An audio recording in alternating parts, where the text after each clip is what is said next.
किसी भी बैंक के फॉर्म को जो है 3 पार्ट्स में बाँटा जाता है। सबसे ऊपर एक ये सिग्नेचर कार्ड होता है। हर बैंक का कुछ अलग-अलग तरीके का हो सकता है, लेकिन सबसे इम्पॉर्टेंट इसमें आपके सिग्नेचर और आपका फ़ोटो होता है, क्योंकि जब भी आप बैंक में कभी ट्रांज़ैक्शन करने जाते हो तो इसी कार्ड के थ्रू जो है इसे अपलोड किया जाता है स्कैन करके, और इसी में से आपके जो है सिग्नेचर और फ़ोटो को मैच किया जाता है। तो ये सबसे इम्पॉर्टेंट होता है। इसमें ध्यान रखिएगा कि आप कैसे सिग्नेचर कर रहे हैं, वही आपको लाइफ़ टाइम याद रखने हैं। उसके बाद सेकंड नंबर का जो फॉर्म होता है वो CIF फॉर्म होता है। इसमें आपकी सारी बेसिक इन्फॉर्मेशन भरी जाती है, आपका नाम, आपका एड्रेस।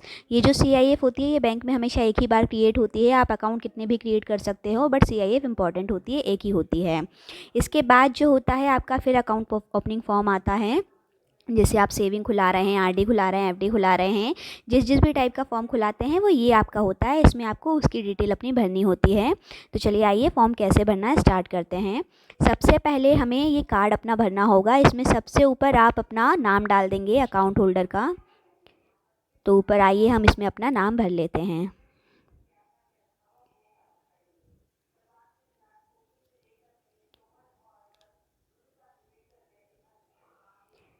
यहाँ आपको अपना नाम भरना है, साथ में पिताजी का नाम भरना है, सन ऑफ, डॉटर ऑफ, जो भी हैं आप लगा के। इसके नीचे जो है आपको फिर अपना कंप्लीट एड्रेस की डिटेल भरनी है।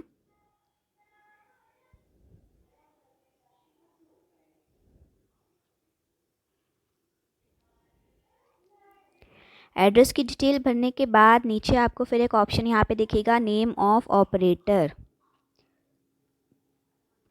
तो ये जो नेम ऑफ ऑपरेटर है इसमें भी आपको अकाउंट होल्डर का ही नाम भरना है, जिसका भी अकाउंट आप खुलवा रहे हैं।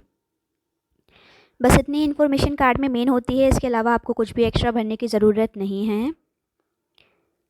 हल्का ओवरराइट अगर हो जाता है तो कोई दिक्कत नहीं होती फॉर्म में। इसमें अब आपको नीचे यहाँ साइन कर देना है। ये इंपॉर्टेंट है, वही डिस्प्ले होता है जब भी आप कभी ट्रांजैक्शन करने बैंक में जाएंगे, जो इस कार्ड में आप साइन कर रहे हो, यहाँ फ़ोटो लगा लेंगे। कार्ड में सिर्फ आपको इतना ही भरना है। ये वेरीफाई किया जाएगा ऑफिसर के थ्रू। अकाउंट नंबर ऊपर आपको नहीं भरना है, ये बैंक के द्वारा भरा जाता है। अब इसको आप पलट दीजिए। अब हम फॉर्म भरना स्टार्ट करेंगे। फॉर्म में ये जो ऊपर के कॉलम है ये कुछ भी इंपॉर्टेंट नहीं है, आपको कुछ भी नहीं भरना है सिवाय फ़ोटो लगाने के। आपको देखिए कॉर्नर राइट हैंड साइड में जो है केवल फ़ोटो लगाना है। उसके बाद ऊपर की सारी डिटेल आपको छोड़ देना है। अब नीचे से हम जो है फॉर्म भरना स्टार्ट करेंगे। देखिए सबसे पहले ऊपर जो टिक हमने लगाया हुआ है, अगर आपका पहले से कोई अकाउंट है तो आपको उस पर टिक करना है, अगर नहीं है तो नहीं पे टिक कर देना है। तो हमने लिख दिया I don't have any bank account, first वाला टिक कर दिया। अगर आपका अकाउंट होता तो आप सेकंड वाला टिक करते। उसके बाद नीचे आएंगे, आप पब्लिक पे टिक कर देंगे, अपना नाम यहाँ पे आप भर देंगे। आपके नाम के नीचे एक सेकंड ऑप्शन होता है मैडन नेम। ये देखिए यहाँ पे देखते हैं हम, ये जो मैडन नेम होता है इसका मतलब होता है जैसे कोई अगर लड़की है, उसकी शादी हो गई है, शादी के बाद सरनेम चेंज हो गया है, तो शादी के पहले क्या सरनेम था वो उसे भरना होगा। उसके बाद नीचे यहाँ डेट ऑफ बर्थ अपनी भर देंगे, मेल फीमेल जो भी हैं सेलेक्ट कर देंगे। नीचे आधार कार्ड की डिटेल डाल देंगे, और यहाँ पे पिताजी का नाम भर देंगे, माताजी का नाम भर देंगे। इसके बाद यहाँ आप सेलेक्ट कर लीजिएगा इंडियन हैं, आप क्या करते हैं, स्टूडेंट हैं या कहीं वर्किंग है, प्राइवेट गवर्नमेंट जो भी है, ये डिटेल आपको भरनी है। थोड़ा नीचे आके यहाँ आपको अपने पैन कार्ड की डिटेल भरनी है, और उसके थोड़ा सा नीचे आके आपको यहाँ अपनी कोई आईडी जो भी आप सबमिट कर रहे हैं, तो जनरली जैसे हमने आधार कार्ड दिया तो आधार कार्ड का नंबर डाल देंगे, किसने इशू किया है, गवर्नमेंट ऑफ इंडिया ने, कौन सी लोकेशन से इशू हुआ है और कब इशू हुआ है, तो ये डिटेल आपको यहाँ नॉर्मल भर देनी है। अब आपका यहाँ पे करंट एड्रेस आएगा कि अभी आप कहाँ रहते हैं। अगर आप अकेले कहीं रेंट से या कहीं और रह रहे हैं तो जो भी करंट आपका एड्रेस है उसकी डिटेल आपको यहाँ भरनी होगी। ऊपर 2 लाइन में मेन सारी डिटेल डाल देना, फिर नीचे आपकी सिटी, पिन कोड और स्टेट वगैरह ये सब डाल दीजिएगा। फर्स्ट पेज में केवल इतना ही भरेंगे। अब पेज टर्न हमें करना है।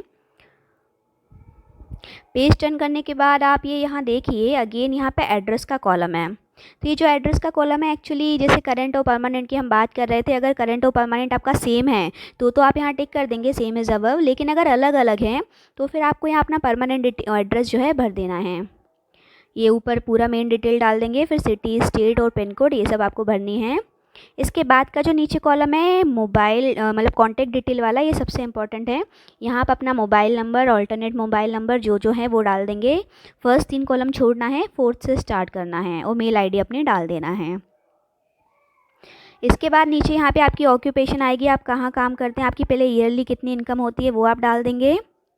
आपकी कंपनी का नाम आप डाल देंगे, कौन सी पोजीशन पे आप काम करते हैं, ये सब आपको डिटेल नॉर्मली यहाँ पे डाल देनी है।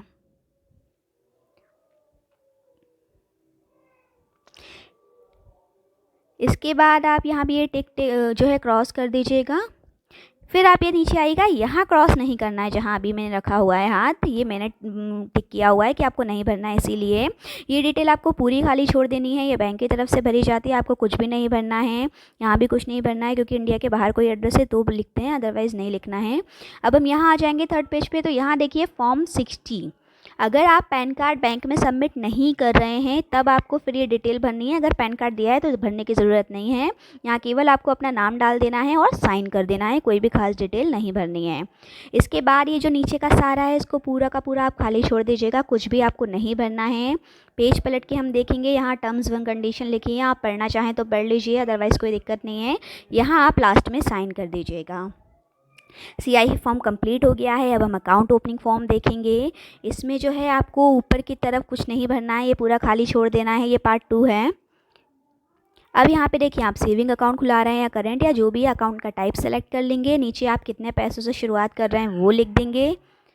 उसके बाद आपको अपना यहाँ नाम भर देना है। नीचे के 2 कॉलम हैं, अगर जॉइंट अकाउंट आप करवाते हैं तो भरना है, सिंगल अकाउंट है तो कुछ भी नहीं भरना है।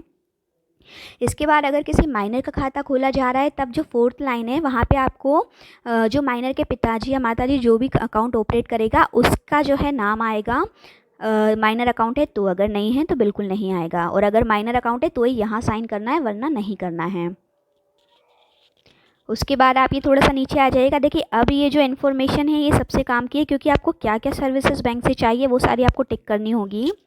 अकाउंट आप सेल्फ चलाएंगे वो टिक कर देंगे पहले अपन ऊपर, और उसके बाद अब यहाँ देखिए हम देखते हैं ATM अगर आपको चाहिए तो आप ATM सेलेक्ट कर लीजिएगा, और उसके बाद अपना नाम लिख दीजिएगा कि आप ATM में क्या नाम शो करवाना चाहते हैं।